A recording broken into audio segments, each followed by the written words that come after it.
From the ridge, the station looks like every other ruin in these hills. Caved roof, broken glass, ivy through the platform, except for the single oil lamp burning in the waiting room window. The flame is steady.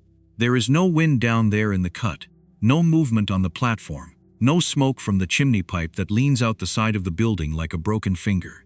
Just that one yellow square holding back the dusk. The rails on either side of it have been dead for 60 years. Nothing comes up this line. Nothing has come up this line in the lifetime of anyone who could still remember its name.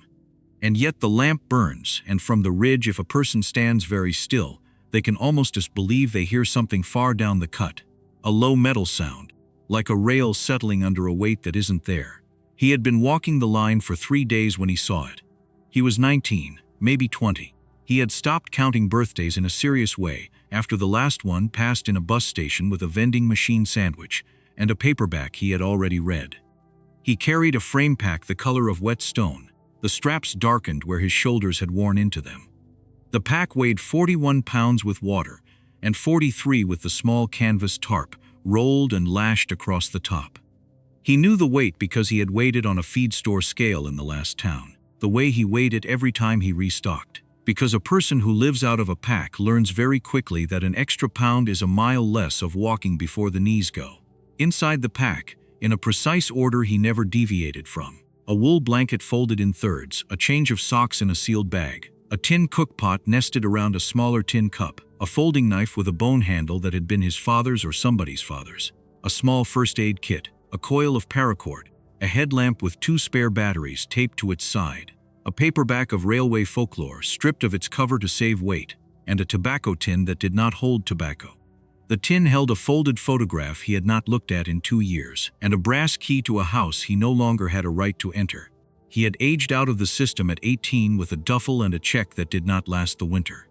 There was no ceremony. A woman with kind eyes had hugged him in a doorway and told him to call if he needed anything. And he had called once, 3 weeks later, and the number had been reassigned to a dental office.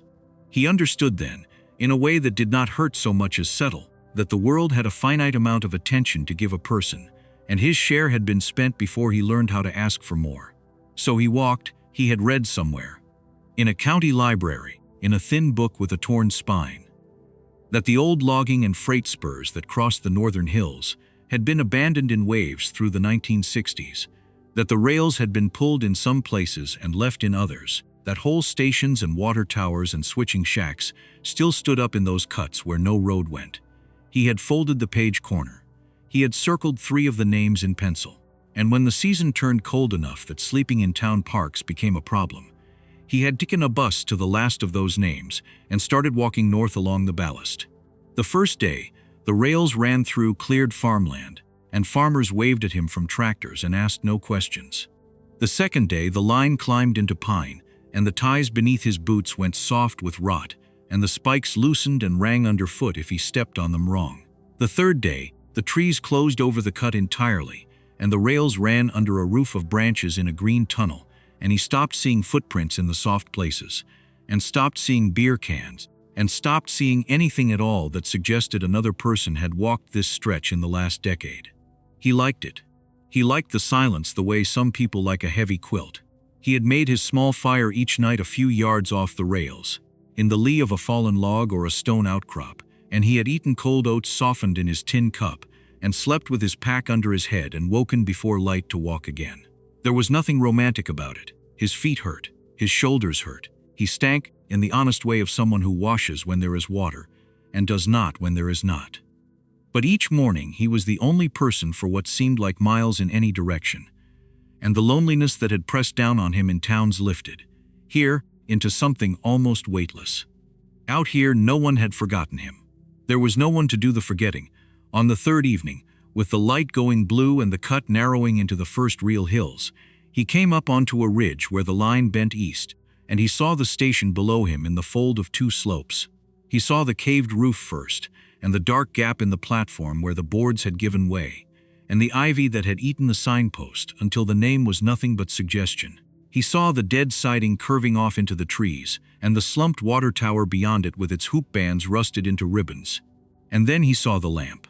He stood on the ridge for a long time. He did not move. He counted slowly to 100. because his foster mother in the last placement had taught him to count when he was uncertain, and he had never quite stopped. The lamp did not waver. It was not a flashlight someone was holding. It was too still, too low, too warm. It was an oil lamp behind glass. He could see the shape of the chimney in the window, the slight haze where the soot had darkened the upper pane. A reasonable person, he thought, would turn around. A reasonable person would walk back the way he had come and find another line to follow.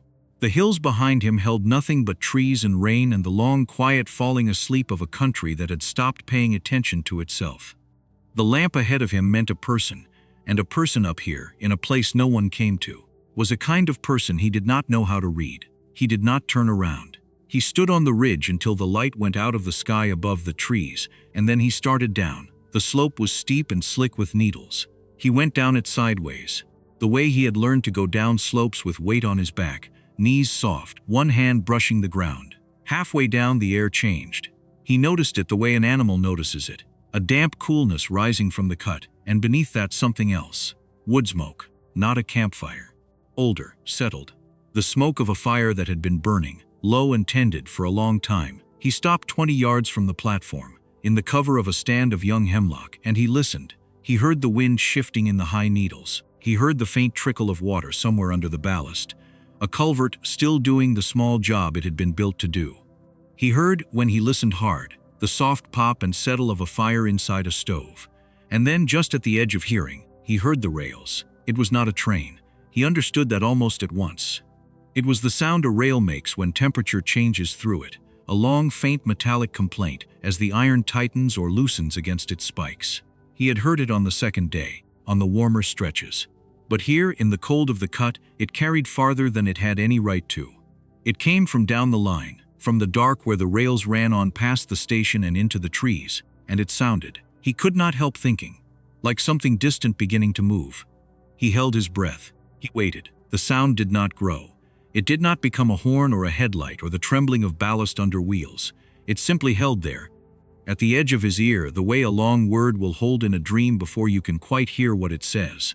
And then it faded, and the cut was silent again, and the lamp in the window kept burning. He took 10 more steps, slowly, watching the building. He saw now that the platform was not as ruined as it had looked from the ridge. The caved roof had caved on one end only, the south end where the depot had been. The waiting room end, the small squared-off block on the north side with the lamp in the window, was intact. The ivy on its walls had been cut back, not recently, but cut. There was a faint line in the growth where someone at some point had taken a knife to it and pulled it down. He saw near the corner of the waiting room a flagstone set into the dirt. It did not belong there. The rest of the platform approach was packed earth and ballast stone. This flagstone, dark with age, sat flush with the ground at the base of the wall. He knelt. He brushed the needles off it with the side of his hand. There was a faint groove cut along one edge, a lifting groove, a handle for a finger. He looked up at the lamp. He looked back at the stone. He did not lift it yet. He went instead to the waiting room door, because if there was someone inside, he wanted to be a person who knocked rather than a person who pried at the foundation.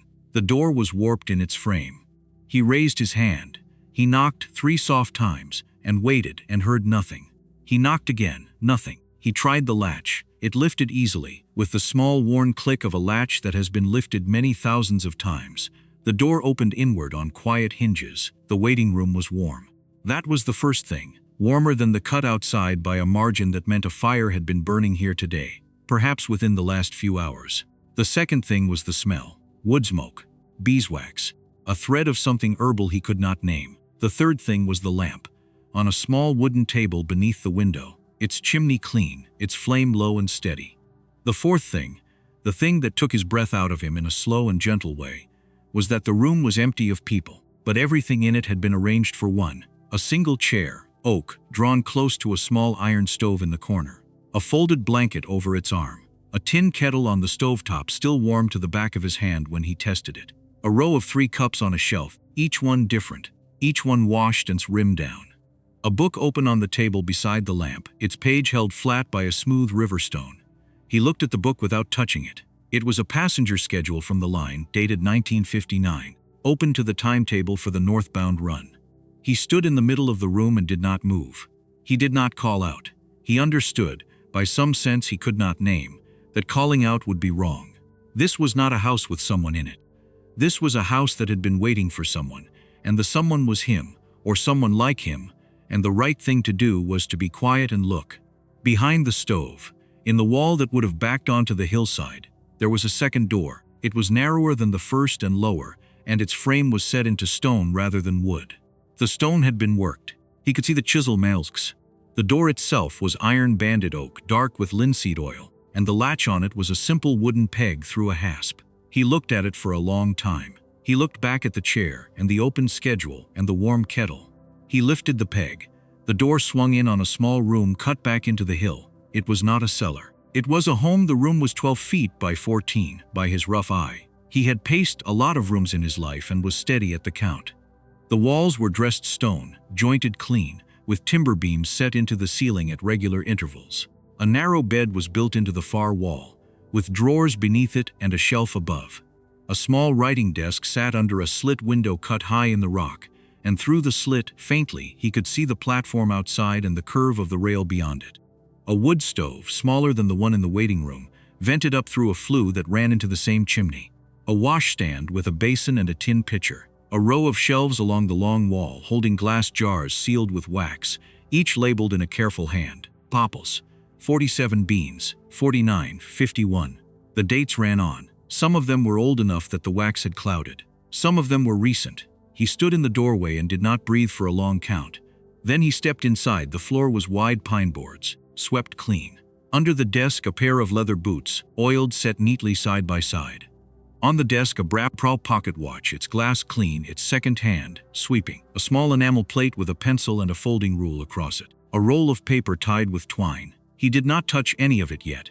He turned slowly in the middle of the room, taking it in, letting his eyes move across each surface twice before he let his hands move at all. Who had built this? Why here? Why now?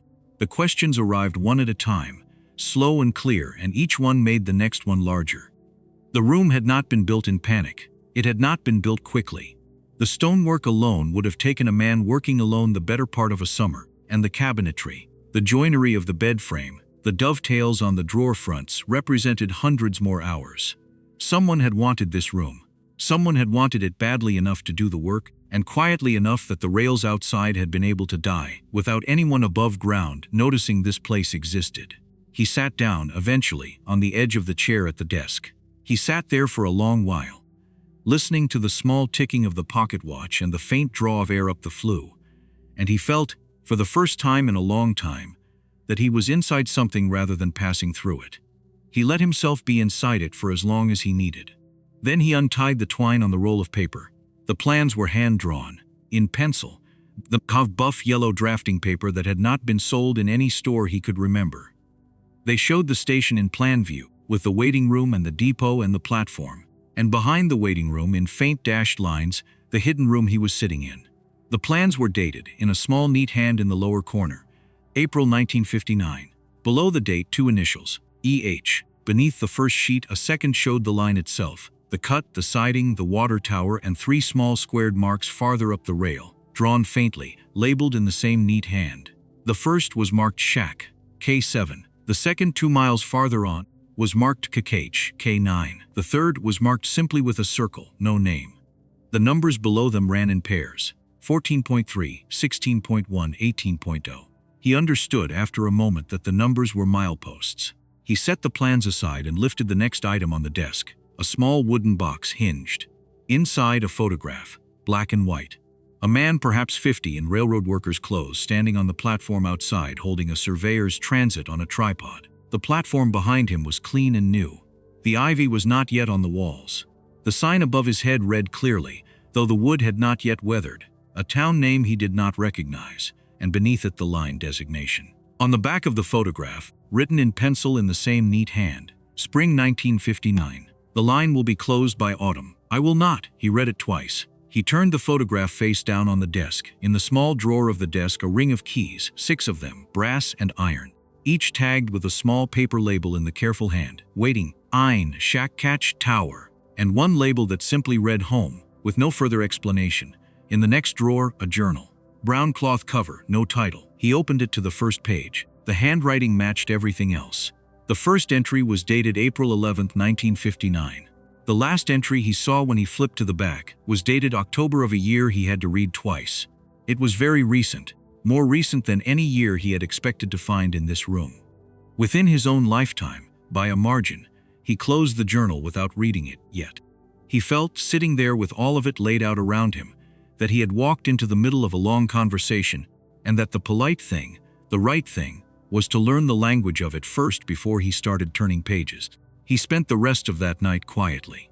He did not sleep in the bed. He laid out his own blanket on the floor at the foot of it, with his pack as a pillow, the way he had slept for 2 years, and he let the small ticking of the watch and the small breathing of the stove carry him under. He woke once, in the deep dark, when something in the cut outside settled with a long metal sigh. The rails again, or something on the rails, and he lay still and listened until the sound faded, and then he slept the rest of the night through. He slept harder than he had slept since the bus station with the vending machine sandwich, and when he woke at first light with the slit window bright above the desk, he understood that something in him had decided to stay before the rest of him caught up. In the morning he made a small inventory. He did not touch any of the sealed jars on the shelf. He took the kettle out to the platform and filled it from the iron pump at the corner of the building, which gave clean cold water on the third stroke and made him stand still in surprise at its readiness. He boiled water on the waiting room stove, with wood from a neat stack behind the door.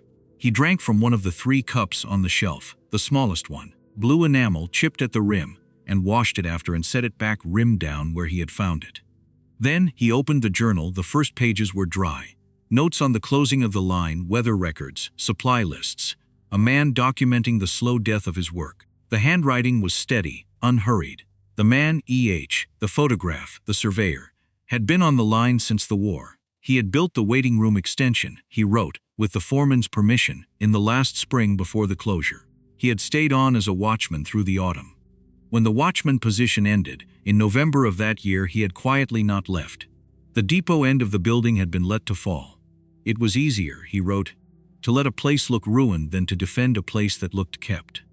He had cut the ivy only where it would have damaged the joinery. He had let it grow everywhere else. The journal ran on through the years in shorter and shorter entries. A repair to the flue in 1963, a new pump leather in 1967, the arrival of a stray dog in the winter of 1971, named in the journal only as the dog who stayed 11 years and was buried beneath a cairn at milepost 14-3. The slow, patient years of a man living alone on a dead line in a country that had forgotten him on purpose. And then in the later pages, something the boy had not expected. E.H. had not been alone, in the end, not always. Every few years, sometimes more often, the journal recorded the arrival of someone else.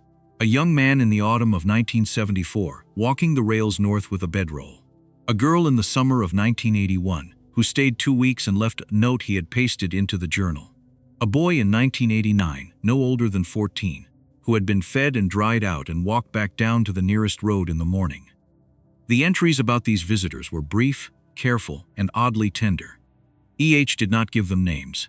He gave them only what they had needed and a place to sleep, and he sent them on, and he wrote down the day they came and the day they left, and beside each one, in the margin, he had drawn a small mark, a single short line like a tally. The boy turned the pages slowly. The tallies added up. Across the decades, there were dozens. He understood then, sittings at the small desk, with the pocket watch ticking beside his elbow, that the room he was sitting in was not a hiding place. Or it was, but it was a hiding place that had been built with a door. The waiting room lamp in the window was not a mistake of habit. It was a signal. It had been burning in some form for a very long time, and the people who needed to see it had been finding it. He read until the daylight in the slit window began to slant, and then he closed the journal and sat for a while with his hand flat on its cover. He thought about the man in the photograph. He thought about the last entry, October of the year he had read twice.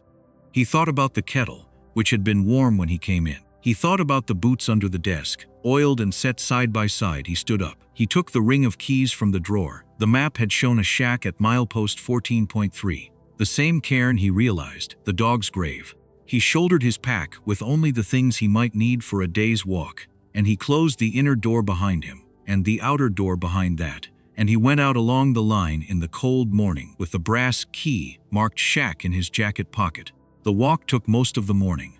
The line climbed slowly into the hills, the cut deepening, the trees pressing closer. He passed the cairn at 14-3, a low pile of river-smoothed stones, mossed over, with a flat slate on top, and he stood in front of it for a moment, without quite knowing why. Then he walked on. The shack at K7 sat back from the rails in a small clearing, on a stone foundation, its plank walls silvered to the color of old pewter. From a distance it looked exactly like every other ruined trackside shed in the country.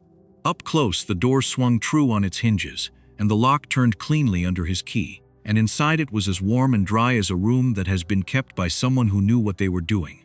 The shack held a stove, a cot frame with no mattress, a workbench with tools laid out in order, a draw knife, a brace and bit, 3 files of decreasing coarseness, a small pot of beeswax, a pot of linseed oil. Above the bench, a roex held coils of wire, lengths of leather thong, a hand-forged hinge in a half-finished state. A sign on the inside of the door, in the now familiar neat hand, read simply, "For repairs, keep dry, return what you use." He stood in the doorway and felt something move in his chest that was very close to laughter, though it didn't make it as far as his face. He spent the rest of the day at the shack. The chimney pipe of the stove had a bird's nest in it. He cleared it with a coil of stiff wire from the pegs, and when he lit a small test fire it drew clean and even. The drainage channel that ran behind the foundation had silted up where a root had pushed through. He dug it out with the small folding spade from his pack, lined the bad section with 3 flat stones, and watched the next slow seep of groundwater find its way around the foundation instead of under it. A board on the back wall had separated from its stud. He set a fresh nail through it, from the small tin of nails on the bench, drew the gap closed, and tapped the head flush. None of this was his to do. All of it was his to do. He understood the difference now, in a way he could not have explained at any moment earlier in his life. A place did not become yours because someone gave it to you. A place became yours by the small honest work you did inside it, and by the work you left ready for whoever came after. Toward evening he found the cache at K9. It was further than the map suggested, by 1/10 of a mile or so, and he had almost walked past it when he saw the second small cairn in the trees. The cache itself was a sealed wooden chest set into the hillside behind a panel of stone, the panel hinged on iron pins. Inside the chest, oil for the lamps in sealed cans, salt in a jar, a coil of new lamp wick, a folded oilskin, older silver, nothing modern, and, set on top of everything, a sealed envelope. The envelope had no name on it. It was addressed only to the next person. He held it for a long time without opening it. He carried it back. He walked the whole way down the line in the long blue evening, with the rails murmuring faintly under the temperature drop, and he came over the last rise with the station below him and the single lamp in the window already burning. It occurred to him then that he had not lit it before he left. It occurred to him that it had been lit when he arrived, the night before, and lit again now, and that perhaps the lamp was not a thing that needed lighting in the way ordinary lamps did. Perhaps the lamp had been kept by someone for a very long time, and now it was being kept by the line itself, the way a thing carries its own habits when its keeper steps away. He went down into the cut. He let himself into the waiting room. He sat at the small table beneath the window and put the envelope in front of him. He looked at it for a long time. Then he opened it. The letter was written on the same buff drafting paper as the plans. The hand was older, less steady but unmistakable. If you found this, the letter began, then the lamp was burning when you came in. Don't be afraid of that. The lamp burns because it has been kept burning, and because you will keep it burning if you choose to. There is no one watching to make sure. There is no one to thank. There is no one to ask. I came here in the spring of 1959 to survey a line that I knew was going to be closed. I did the survey honestly. When the line closed, I stayed. I had nowhere I was needed and nowhere I was missed, and I thought at first that I had come here to be left alone. I was wrong about that. I had come here to leave a door open. The room you are sitting in I built with my own hands across 2 summers. The stove draws clean if you keep the flue clear. The pump will give water in any weather if you stroke it 3 times before you draw. The jars on the shelf are for hard years. There have been a few. If you take from them, replace what you take when you can. If you cannot, take anyway. That is what they are for. You will find the shack at K7 and the cache at K9. You will find in time the lookout above the cut at the unmarked mark on the map. Each of them is a small piece of a larger thing, and the larger thing is this. There are people in the world who fall through the spaces between the places they were supposed to be. I was one. You may be one. I have met, in my years on this line, several dozen others. None of them stayed. All of them rested. Some of them came back, years later, with something to leave in the cache.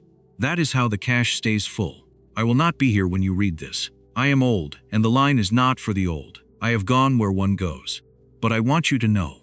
And this is the only thing in this letter I would underline, if I had the strength for it, that I did not build this place to hide from anyone.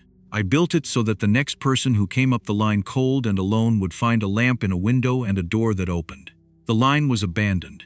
The line was not, if you stay, keep the lamp, if you go, leave it lit for the next, either way.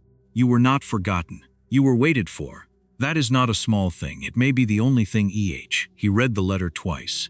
He folded it along its creases and set it back inside its envelope. He sat for a long time with his hands flat on the table, listening to the quiet draw of the stove and the small ticking of the watch in the inner room and, faintly, the slow contracting of the rails outside in the cold. He understood, with a clarity he had not had for any of the years he had been walking, that he had been looking for an ending and had found a beginning instead.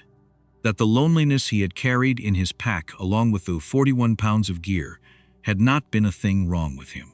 It had been a thing waiting to be set down.